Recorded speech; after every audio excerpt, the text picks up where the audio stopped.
Hi guys, Daniel here from Farty Art again. Alright, we've got today, do another portrait. Program I'm using is Krita. It's a free program, anyone can download it and use it. I believe you can donate money to the corporation as well, to support them. So today I'm painting Adriana, I think how you say her name, and she is wearing such a colourful outfit in this picture that I just had to do it. I seen the picture on Instagram and I'm like, okay, that's something I have to draw. And I'll just, before I go any further, I'll just say that I don't own the picture. It's hers. I never took it or anything like that, so I'm just doing some fan art of it. So starting with my process, I put her picture as the initial layer, and then I got the color tool to find the color, and then I put the colors that I wanted to do first on the picture. I put these on the first layer, I think, by the looks of it. Yeah, all on the first layer, which is not ideal. Normally you should split these up, do like the hair on one layer, the clothes on another. You could do some like highlights and things on the layer again, but I suppose this just proves that you can do it all on one layer, as I have done in this picture. So the colours really stood out to me in this picture. That's why I wanted to do it, and the big smile, like lots of teeth. I wanted to challenge myself with some teeth. I find them very hard to draw personally. So every time I do a piece, I try and focus on something that I struggle with a bit, I suppose. I only just do one thing. I do watch another channel by Mark Brunette and get a lot of tips off him, and that was one of his tips.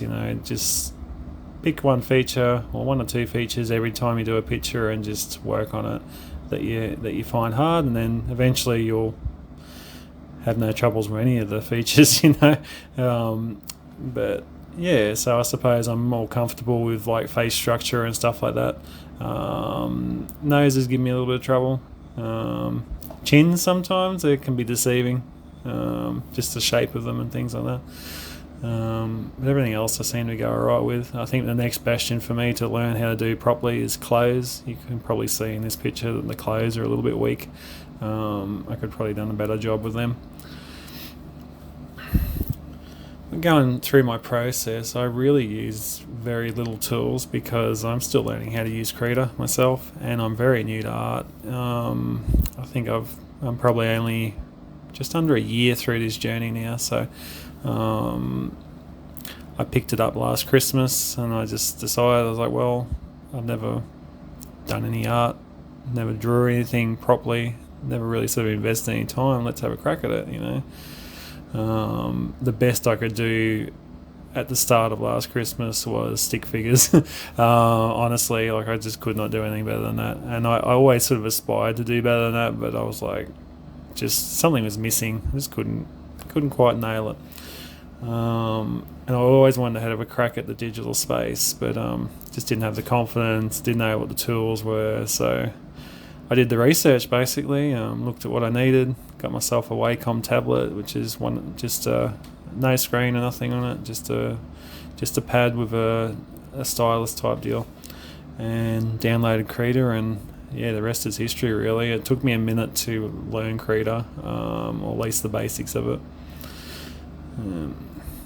But if I can do it, anyone can do it. I'm a welder by trade, so do manufacturing and stuff like that in my initial job, and now I'm doing support work and working for helping people with disabilities and things like that. So I'm just an average sort of a bloke, and I can learn it. I didn't pick it up early either. I'm like 37 now, so you can learn it at any age. Yeah, so a bit more about the process, what I'm doing. With Krita, I just use the blender tool, honestly. a lot. It's just the standard circle blender tool in Krita. It comes downloaded with that. I know, like with Adobe Photoshop and things like that, you can download different brush presets and things. I've never played with the brush presets. I just use the standard thing. I don't even know where to start. I know that you can do it with Krita, so if you're a bit more techie and want to really get a brush that's perfect for you, have at it. But I just haven't had the time or the will to play with that too much. But as you can see, I can get a pretty good result with just the standard tools that Krita offers.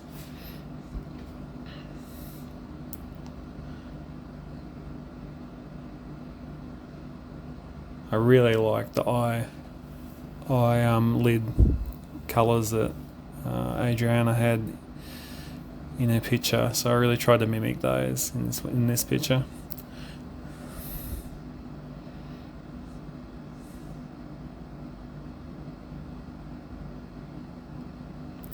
Just filling in the hair, just blending it in. As I said, normally you could put that on another layer, and it might be a bit easier, but I did find it easy to do this all in one layer because I could sort of get the bits of scalp colour blended in with the hair, and it actually come out really quite good in the end product, I thought. Keep in mind that this is probably only my, I don't know, 6th or 7th portrait. I really haven't done a lot of them. I've done a fair bit of sketching and stuff prior to this throughout the year. But as soon as I started playing with Krita and that blending tool, the blending tool won me over because you could just slap a heap of paint on there and then just start blending it and smearing and get all these different tones and colours, and yeah, it's so versatile.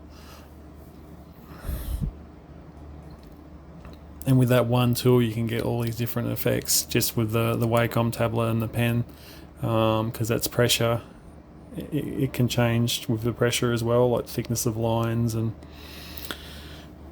the darkness of the colour that you transfer.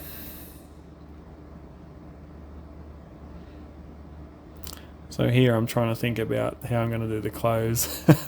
So I'm just tidying up everything, all the hair, and I realised that dragging a bit of that, I suppose it's that orange colour into the hair, it made a really nice sheen look finish on her hair.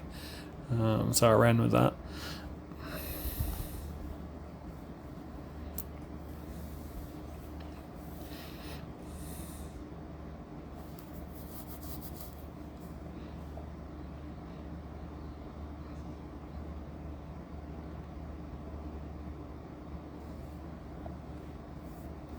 Another good tip that I got off Mark Brunette is when you're doing all your details is trying to do them at the scale you're going to look at the picture. So don't zoom in too much. Like, try and really limit the amount of times you zoom in. It sounds like a really odd thing to say because, you know, you want to get in there and get all the detail, but keeping it at the scale that you're going to view the picture at, it keeps the detail, I don't know, just more modest, and you can get through a picture a bit quicker. I still zoom in on some things, like definitely around eyes and doing the teeth. Like, you'll see me soon zoom in on the teeth and do a bit more finer detail. Like, you kind of have to, I feel. But on the general picture, like, try and do as much of it as you can at the maximum like zoom that you're going to look at the picture. So really taking the whole picture while you're painting it. It's really done wonders because I was zooming in quite a lot when I first started, and it would take me forever to get noses and things looking right. And as soon as I started doing that, everything just looked more natural, and I could get to the desired outcome a lot quicker.